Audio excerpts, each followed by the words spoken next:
तुझ पे ओ माई कभी कोई आँच ना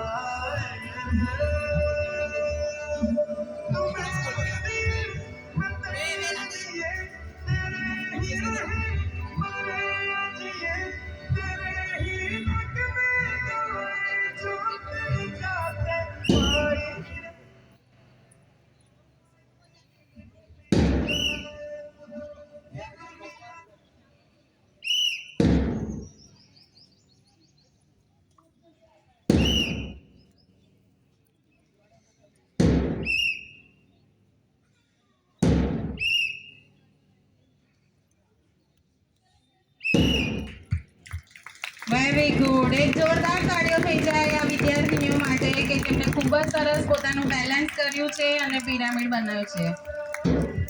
વેરી ગુડ. તો દરેક ધોરણ 1 અને 4 ના